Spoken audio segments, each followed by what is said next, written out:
CRA critical notice. Seniors didn't see this coming. Something changed at the beginning of this year, and most Canadian seniors have not been told what it is. Not clearly, not directly, not in a way that makes the full picture obvious. The Canada Revenue Agency, the CRA, has made a set of decisions heading into 2026 that will reshape how millions of retirees in this country receive their money, file their taxes, and interact with the federal government for the rest of their lives. This is not a one-time payment story. This is not a rumor. This is a structural shift, and it has already begun. If you are over 60, if you are retired, if you rely on CPP, old age security, or the guaranteed income supplement, or if you are a family member watching over someone who does, you need to understand what is happening right now. Because if you miss the steps the CRA is expecting you to take, your payments could be delayed, your notices could go unseen, and in some cases, the money you have counted on for years may not arrive the way it used to. Today, I am going to walk you through exactly what has changed, exactly who it affects, and, most importantly, exactly what you need to do about it. To understand where we are now, you need to understand where Canada has been heading for the past several years. The Canada Revenue Agency has been modernizing its systems. That word, modernizing, sounds neutral. It sounds like an upgrade, and in many ways it is. But modernization, when it is driven by government policy and applied to benefit programs that seniors depend on, comes with consequences that are not always communicated in plain language. Here is the context. For decades, millions of Canadian seniors received their government benefit payments by check. They received their tax forms by mail. They received official notices, assessments, updates, correspondence, in paper envelopes delivered to their homes. This was the system. It was slow, it was costly, but it was familiar. It was reliable. And for many older Canadians, it was the only way they interacted with the federal government financially. Over the past 5 years, the CRA has been steadily shifting that entire system online. It started with encouraging Canadians to use direct deposit. Then it started offering digital accounts, CRA My Account, as the primary way to view statements, manage benefits, and receive official communications. And now, entering 2026, that shift has become mandatory for the vast majority of Canadians. At the same time, the CRA has made significant changes to how tax forms are distributed, how benefit payments are structured, and how seniors are required to verify and maintain their accounts.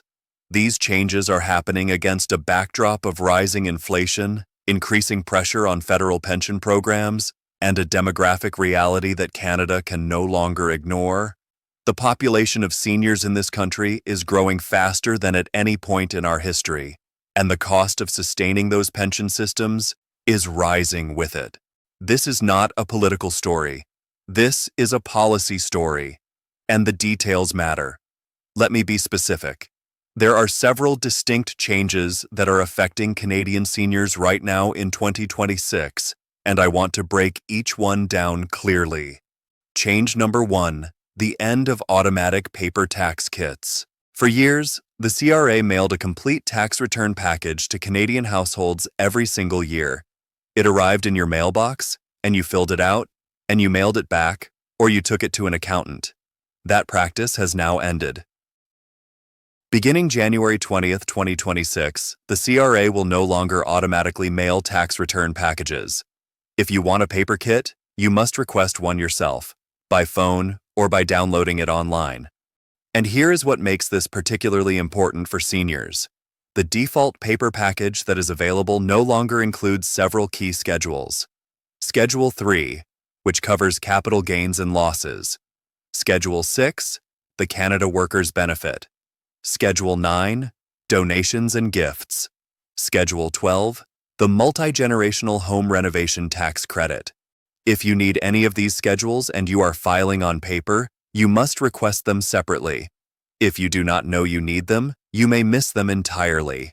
The CRA has acknowledged that about 93% of tax returns in Canada are now filed online, but that remaining 7%, roughly 2.5 million people, includes a significant number of seniors who have relied on paper for their entire lives. Change number 2, the shift to digital-first communication.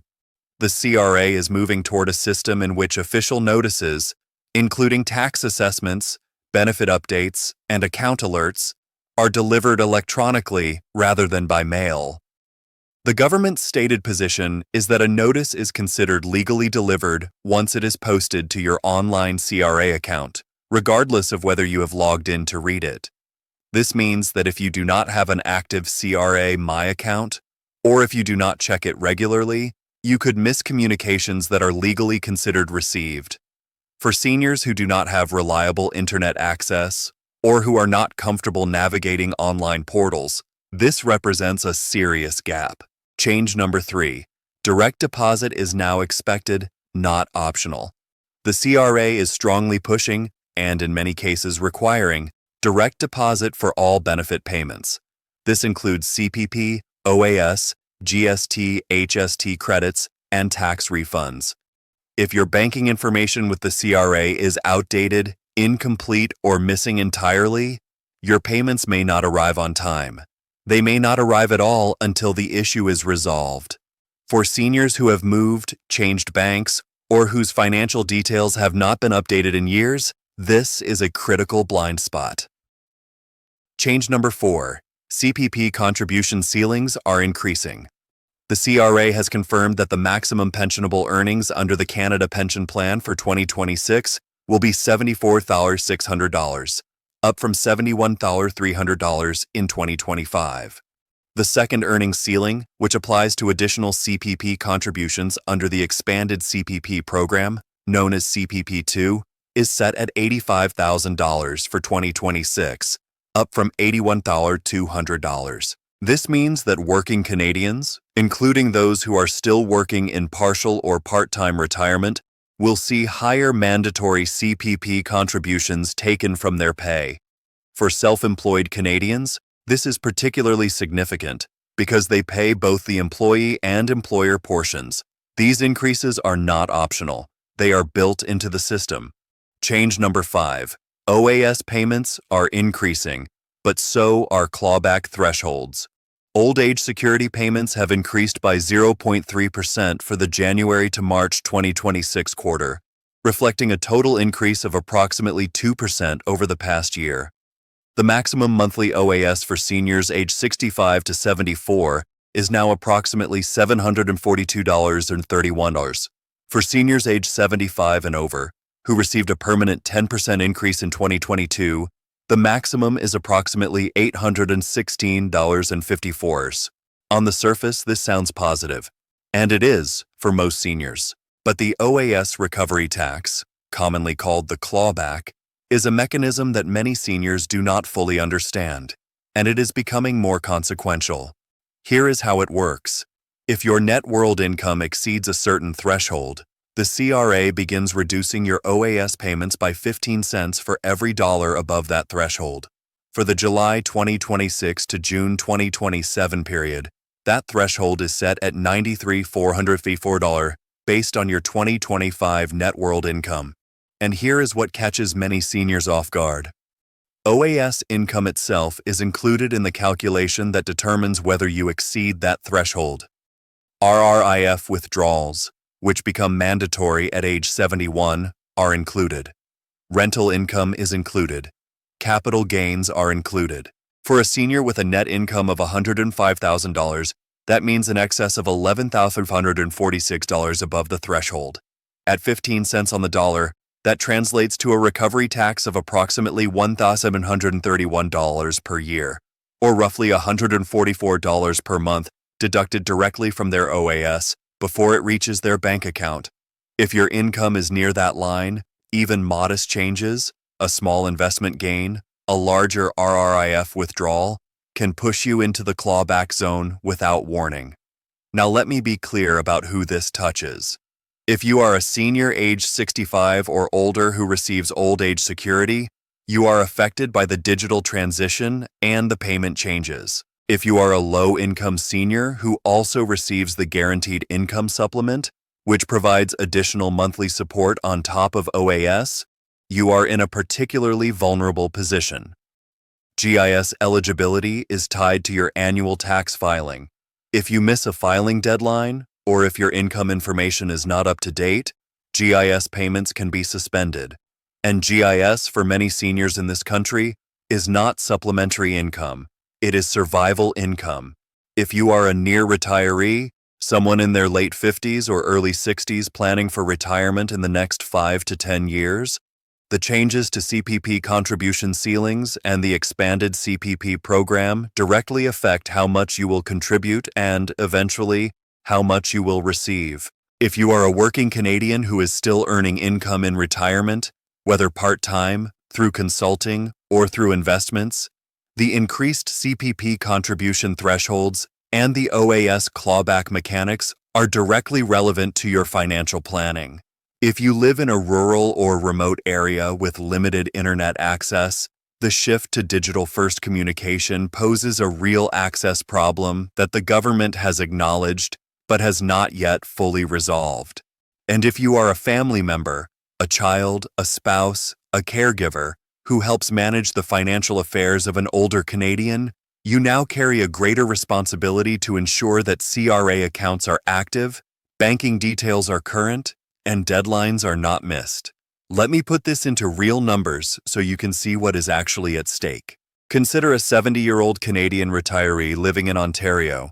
She receives the maximum OAS of approximately $742 per month. She also receives a CPP retirement pension of roughly $1,400 per month, which is close to the current average after the 2% annual adjustment. Her combined federal pension income is approximately $2,142 per month, or about $25,700 per year. For this senior, the 2026 changes mean a modest but meaningful increase in monthly income compared to 2025. The OAS adjustment alone adds roughly $22 per year. Not dramatic, but consistent. And over the years, that consistency is what protects purchasing power. Now consider a different scenario. A 72-year-old retired professional in British Columbia. He has an RRIF from which he is drawing approximately $45,000 per year, mandatory withdrawals that began at 71. He also receives CPP and OAS. His total net world income lands at $108,000. Under the 2026 clawback rules, his income exceeds the $93,454 threshold by $14,546. At 15 cents on the dollar, his OAS recovery tax is approximately $2,182 per year. That is $181 per month, taken directly from his OAS payment before it reaches him. His effective OAS is no longer $740 per month. It is closer to $561. He did not see a raise. He saw a reduction. And if he has not structured his withdrawals carefully, it will repeat every year. Now consider a third scenario. A low-income senior couple. Together, they receive OAS and GIS. Their combined annual income is approximately $22,000. For this household, the 2026 indexation increases, both to OAS and to GIS, provide essential support. But if either spouse fails to file their tax return on time, GIS eligibility can lapse. And if their CRA accounts are not set up for direct deposit, or if their banking information is outdated, there could be a delay of days or even weeks before their payments arrive. In a household running on $22,000 a year, a 2-week delay in a benefit payment is not an inconvenience. It is a crisis.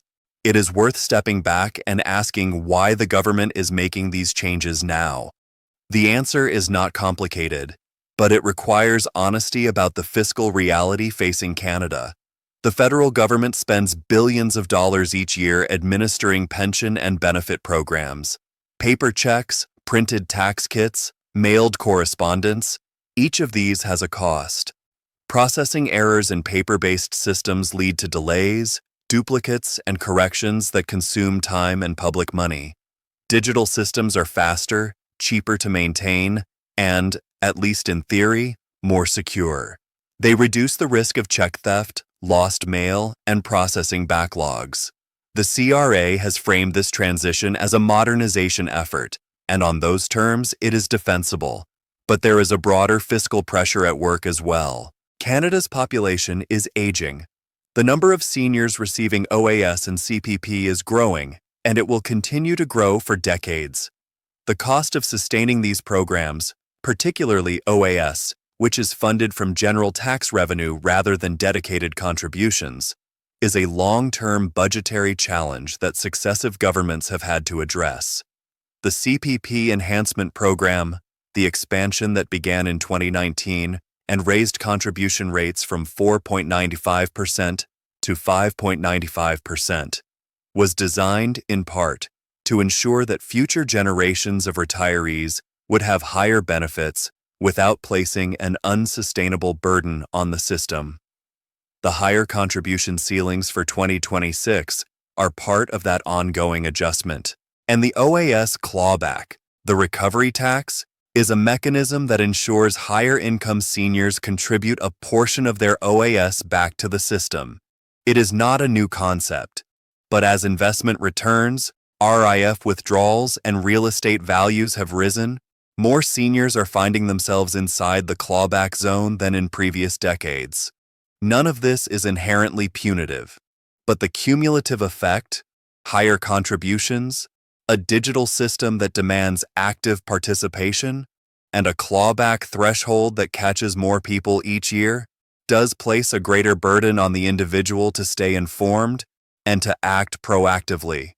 The reaction to these changes has been mixed, and it is still developing. Financial planners and pension advisors across Canada have raised concerns about the pace of the digital transition. The core worry is straightforward. A significant portion of the senior population, particularly those in rural communities, those with limited mobility, and those who have never used online banking or government portals, may not be prepared to navigate a system that now assumes digital literacy as a baseline.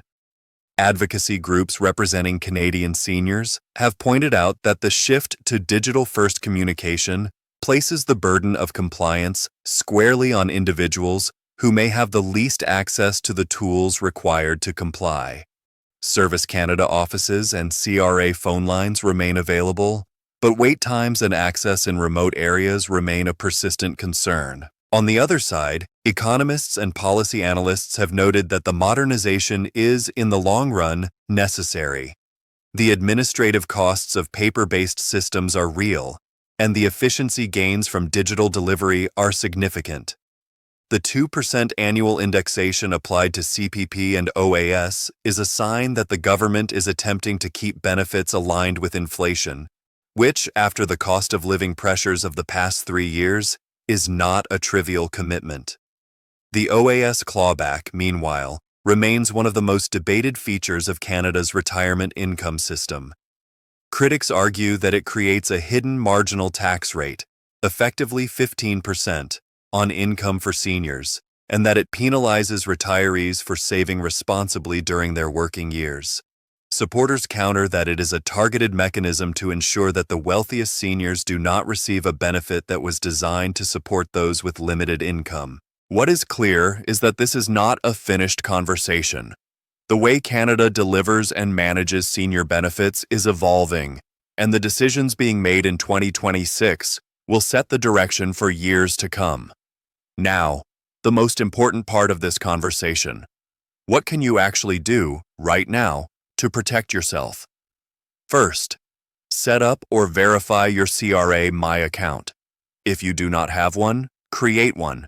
If you have one but have not logged in recently, log in. Verify that your personal information is correct, your address, your date of birth, your banking details. This is the single most important step you can take. Second, confirm your direct deposit information. Log into your CRA My account and check whether your current bank account is listed. If you have changed banks, moved, or opened a new account in the past year, update it immediately. If your direct deposit information is wrong or missing, your CPP, OAS, GST, HST credits, and tax refunds may be delayed. Third, file your tax return on time. Every year. This cannot be overstated. For seniors receiving the Guaranteed Income Supplement, an annual tax filing is not optional. It is the mechanism by which GIS eligibility is confirmed each year. The filing deadline for the 2025 tax year is April 30th, 2026. Self-employed Canadians have until June 15th, 2026, but any taxes owing must still be paid by April 30th. Fourth, understand your OAS clawback exposure. If your net world income, including RRIF withdrawals, rental income, investment gains, and CPP, is anywhere near the $93,450 threshold for the July 2026 to June 2027 period, you need to review your income plan. Talk to a financial advisor or tax professional about strategies to manage your taxable income in retirement. TFSA withdrawals, for example, do not count toward net world income and will not trigger the clawback. Income splitting with a spouse can also reduce individual exposure. Fifth, if you file on paper, act now. Paper tax kits are no longer automatically mailed. If you need one for the 2025 tax year, you must request it after January 20th, 2026. You can call the CRA at 1-855-330-3305 or download forms from their official website. Remember, several schedules have been removed from the default kit. Check whether you need Schedule 3, Schedule 6, Schedule 9, or Schedule 12 before you file. Sixth, if you need help, use the resources that exist. Service Canada offices remain open across the country. CRA phone support is available. Community organizations and nonprofit groups offer assistance to seniors navigating these changes. Do not assume that because something has gone digital, it has become inaccessible. But do not wait until a payment is missing to find out. And seventh, stay informed. The landscape of Canadian pension and benefit policy is changing more rapidly than it has in a generation. The decisions being made today will affect retirement income for decades. Staying informed, understanding what the CRA is doing, what the rules are, and what is expected of you, is no longer a passive activity. It is a responsibility. Looking ahead, there are several things worth watching. The CPP enhancement program will continue to phase in higher contribution rates and higher benefit levels over the coming years. For workers who are currently in their 40s and 50s, this means meaningfully higher future CPP pensions, but also meaningfully higher contributions in the near term. The long-term trade-off is designed to improve retirement security, but it requires sustained participation in the system. The OAS clawback threshold will continue to rise annually with inflation. That is a positive development for seniors on the edge of the threshold. But as investment returns, real estate values, and RRIF withdrawal minimums continue to climb, the number of seniors affected by the clawback is likely to grow, not shrink. The digital transition at the CRA is not going to reverse. It is going to deepen. Over the next 5 to 10 years, we can expect to see further reductions in paper-based services, greater reliance on online account management, and potentially new requirements around digital identity verification. For seniors who are not yet comfortable with these systems, the window to adapt is narrowing. For families who are helping older relatives manage their finances, awareness of these changes is becoming essential, not optional. And for Canadians who are still working, still contributing, still planning for a retirement that may be 10 or 20 years away, the decisions being made right now about how CPP and OAS are structured will directly shape the retirement income available to you when the time comes. This is a developing situation. The rules are clear for now, but the direction of travel is unmistakable. If there is one thing I want you to take away from this video, it is this. The system that delivers retirement income to Canadian seniors is changing. It is not changing overnight, but it is changing faster than most people realize. And the consequences of not paying attention are real. A delayed payment, a missed notice, a clawback that reduces your OAS by hundreds of dollars a year, a tax filing that lapses and puts your GIS at risk. These are not hypothetical scenarios. They are happening to real Canadians right now because the information has not been communicated clearly enough, or broadly enough, or in plain language. That is why I do this work. To make sure that if the government is not explaining this clearly, someone is. If this video was useful to you, I want to ask you to do 3 things. Subscribe to this channel. I cover Canadian pension policy, CRA updates, and retirement planning on an ongoing basis.